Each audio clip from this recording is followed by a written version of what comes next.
तो गैस मैं हूं अंकित और आप दिख रहे हैं रेसलिंग फैंस नेटवर्क। शुरू करते हैं गैस सबसे पहले रोमन के न्यू चैलेंजर के बारे में बात करते हुए। अभी ऑलरेडी रोमन के लिए कई सारे चैलेंजर्स लाइंड अप हैं। सबसे पहले तो क्राउन जूल के अंदर ही एले नाइट उनको फेस करने वाले हैं। उसके बाद कोडी रोड्स भी कंफर्म है एंड बीच में एक दो और अपोनेंट हो सकते हैं एंड एक जो है पॉसिबली एजे स्टाइल्स ही होंगे, जो कि काफ़ी टाइम से हमें पता भी है, आइडिया भी है। अभी तो वैसे क्राउन जूल में ही मैच होना चाहिए था एजे स्टाइल्स का, लेकिन WWE ने उनको पुल आउट कर लिया वहाँ से एंड शायद आगे के लिए उनको पोस्टपोन कर दिया। एंड WWE ने एक स्टोरी वाली इंजरी दिखाई एजे स्टाइल्स के लिए एंड अब वो जो है स्टोरी के हिसाब से कम बैक करने वाले।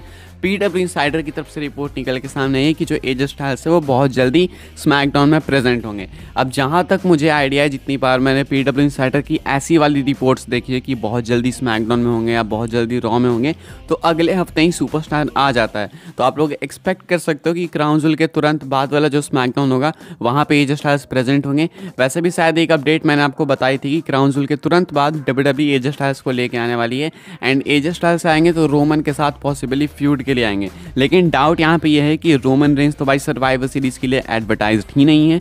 तो अगर क्राउन जूल के बाद एजे स्टाइल्स आ जाते हैं एंड रोमन के साथ फ्यूड में जाते हैं तो देन उनका मैच कहाँ पे होगा? क्या WWE 2 महीने 3 महीने उनको पोस्टपोन करेगी एक मैच के लिए? ये तो काफ़ी मुश्किल ही लगता है मुझे। तो मुझे लगता है कि अगर रोमन का मैच सीधा रॉयल रंबल में होना है तो उसके लिए एजे स्टाइल्स के साथ फ्यूड जनवरी के स्टार्ट में न्यू ईयर पे स्टार्ट करनी पड़ेगी, वरना अभी से करके कोई फ़ायदा नहीं है। लेकिन हाँ, ये चीज़ निश्चित बताई जा रही है कि एजे स्टाइल्स एक नेक्स्ट चैलेंजर हैं रोमन रेंज के लिए। मतलब उनका मैच मान के चलो रेसलमेनिया से पहले रोमन से होगा ही, ये तो कंफर्म है। तो ऐसे में एजे स्टाइल्स का रिटर्न बहुत जल्दी हो जाएगा। उनसे जो अपॉर्चुनिटी छीनी गई थी, जो एले नाइट को दी गई, जिसमें एले नाइट काफ़ी सक्सेसफुल भी दिख रहे हैं अभी तक तो, क्योंकि एंड ऑफ द डे वो टाइटल तो जीतने वाले हैं नहीं। It's all about reactions and कितना स्टॉक इंक्रीज होता है एले नाइट का, तो वो हो ही रहा है। तो मेरे अकॉर्डिंग एजे स्टाइल्स को पुल करके एले नाइट को तो सब कुछ मिल चुका है, लेकिन अब बारी है एजे स्टाइल्स की कि एजे स्टाइल्स को भी वो मोमेंट मिले वापस से एंड हमें भी एक तगड़ा मैच रोमन और एजे स्टाइल्स के बीच में देखने को मिले। तो कहीं ना कहीं रेसलिंग स्किल्स में एजे स्टाइल्स एले नाइट को मात दे देते हैं।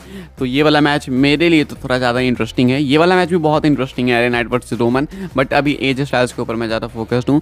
तो ये रोमन के अपकमिंग चैलेंजर है, ये कंफर्म है। सबसे लाइकली प्लेस है कि रॉयल रंबल में आपको इनका मैच देखने को मिलेगा। अच्छा, एले नाइट की हमने बात करी थी, तो एले नाइट जो है अभी रिसेंटली बम्प वाले शो पे आए एंड यहाँ पे इन्होंने रोमन रेंज को बहुत ही ब्रूटली ब्यूरी करा। मतलब अभी हम देख रहे हैं कि एले नाइट को माइक पे अपर हैंड मिल रहा है। एले नाइट रोमन को काफ़ी जो है से ट्रोल सा कर दे रहे हैं, रोस्ट कर दे रहे हैं बिल्कुल सामने। क्राउड को काफ़ी मजा आ रहा है इस चीज़ से। आने वाले स्मैकडाउन में थोड़ा सा रोमन को भी अपर हैंड मिलेगा, लेकिन एले नाइट स्टिल जो है काफ़ी ज़्यादा क्राउड की तरफ से रिएक्शन जनरेट करा पा रहे हैं अपने ऐसे ओपिनियंस रोमन के ऊपर थोप के एंड अपने ट्रोल्स रोमन को दिखा के। तो ऐसे में जो है एले नाइट ने रिसेंटली में बम्प वाले शो पे रोमन को फिर से ब्रूटली ट्रोल करा, काफ़ी ब्रूटली ब्यूरी कर दिया। क्या कहते हैं वो मैं आपको पढ़ के बता देता हूँ। एले नाइट रोमन रेंज के बारे में एंड उनके रिकॉर्ड्स के बारे में कहते हैं, my assessment is everybody is sick of that. Here's a guy, he has got about 1 title defense every 3-4 months, 4 defenses a year and we are celebrating the fact that he's been champion for 1200 days। तो कहते हैं कि भाई मुझे ये चीज़ बहुत ही डम and stupid लगती है कि एक सुपरस्टार है जो कि अपनी टाइटल जो है 3-4 महीने में एक बार डिफेंड करता है, साल में मुश्किल से 4 बार डिफेंड करेगा एंड हम लोग उसके लिए सेलिब्रेशन मनाते हैं कि इसने 1200 दिनों तक चैंपियनशिप अपने पास रखी है। जब ये डिफेंड ही नहीं कर रहा है तो चैंपियन तो रहेगा ही। बात देखो 100% 200% लॉजिकल है एले नाइट की एंड काफ़ी लॉजिक की बात करते हैं यहाँ पे। फैंस अग्री कर रहे हैं इस चीज़ से कि भाई बात तो सही है, अब आप चैंपियन इसलिए थोड़ी कहलाओगे क्योंकि आपके पास सिर्फ चैंपियनशिप है। जब आप उस चीज़ को डिफेंड ही नहीं कर रहे हो तो हारोगे कहाँ से?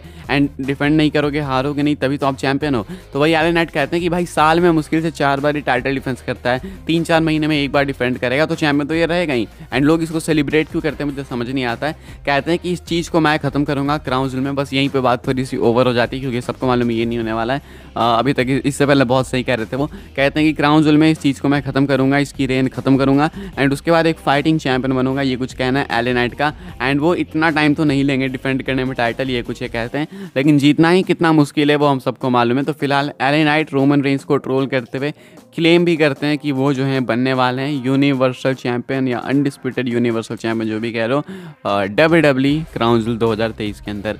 अगली स्टोरी कवर करते हैं गाइस, जो कि है एक बैड न्यूज़ एरिक को लेके। वाइकिंग राइडर्स के एरिक आपको मालूम है कि इंजर्ड हैं रिसेंटली में। मैंने आपको बताया भी था कि ये जो है टाइम ऑफ ले रहे हैं WWE से एंड बेचारे इंजर्ड हैं। तो ऐसे में जो एरिक हैं अभी वो WWE तक में कब तक वापस आ सकते हैं एंड क्या स्टेटस उनका, उसको लेकर अपडेट आई है।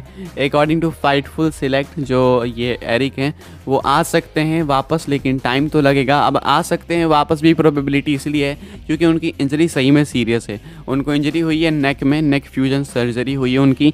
एंड ये एक ऐसी सर्जरी है जो कि शायद बॉबी रोड को कमर में हुई थी अगर मैं गलत नहीं हूँ तो वो अभी तक प्रोड्यूसर का ही रोल निभा रहे हैं। एंड अभी तक जो है उन्होंने अपना इन रिंग कमबैक नहीं करा एंड शायद वो ना भी करें। तो ये सेम कंडीशन एरिक के साथ हो सकती है। फैंस कैसा कहना है, बहुत सारे एक्सपर्ट्स कैसा मानना है। सो आई होप ऐसा ना हो, लेकिन अभी के हिसाब से इन्होंने फोटोज़ वगैरह शेयर करी जो कि आप देख ही सकते होगे।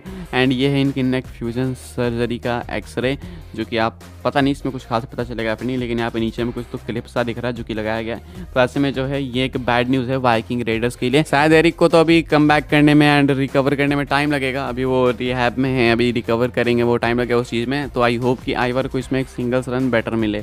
आगे बढ़ते हैं, अगली स्टोरी कवर करते हैं जो कि सर्वाइवर सीरीज़ के टिकट स्टेटस को लेके। तो सर्वाइवर सीरीज़ के टिकट्स का क्या हाल है वो जान लेते हैं। ऑलरेडी काफ़ी धड़ाधड़ टिकट्स बिक रही है। WWE ने काफ़ी भयंकर टिकट्स बेच दी। एक बार सोल्ड आउट हो गया, दोबारा नई सीट्स ऐड की, फिर सोल्ड आउट हो गया एंड तीसरी बार इन्होंने नई सीट्स ऐड करी है। तो अभी क्या ये वापस से सोल्ड आउट हो चुका है या फिर क्या स्टेटस है? तो अभी सोल्ड आउट तो नहीं हुआ है। अभी WWE के जो है अराउंड 1296 टिकट्स, यानी कि मान के चलो 1300 टिकट्स बचे हुए हैं। अभी जो करंट सेटअप कैपेसिटी है वो इंक्रीज़ करने के बाद 16,860 हो चुकी है। टोटल टिकट्स डिस्ट्रीब्यूट हो चुके हैं 15,559, यानी कि पिछले 7 दिनों में WWE ने 219 से ज़्यादा टिकट्स बेचे हैं। तो ऐसे में जो है अभी भी सोल्ड आउट होने में टाइम है, लेकिन ये भी तो देखो कि तीसरी बार WWE को सोल्ड आउट करना पड़ेगा, जो कि ये भी हो जाएगा क्राउन जूल बीतने दो। सिर्फ 1300 टिकट्स लगभग बाकी हैं सर्वाइवर सीरीज़ के लिए।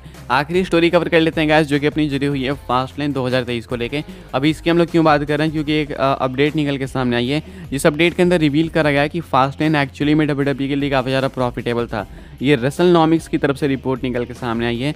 एंड यहाँ पे इस रिपोर्ट के अंदर बताया गया है कि जो फास्टलेन 2023 था वो WWE का कुछ सबसे हाईएस्ट ग्रॉसिंग इवेंट में से सही में था, क्योंकि इसने WWE के लिए अराउंड 1.18 मिलियंस जनरेट करे सिर्फ टिकट्स एंड एंट्रीज से।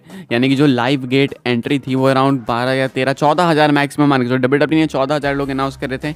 टिकट्स का कहना था कि 12-13,000 लोग वहाँ पे प्रेजेंट होंगे।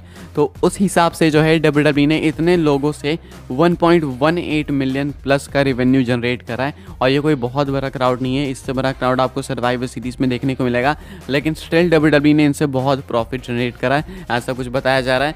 एंड ये जो है इंडियनापोलिस में हुआ WWE का अब तक का सबसे हाईएस्ट ग्रॉसिंग इवेंट है। ये बात ट्रिपल एच ने भी कही थी, जो कि बिल्कुल सच साबित होते हुए दिख रही है। तो अभी के हिसाब से फास्टलेन 2023 का कुछ सबसे ज़्यादा प्रॉफिटेबल इवेंट में से एक था WWE का।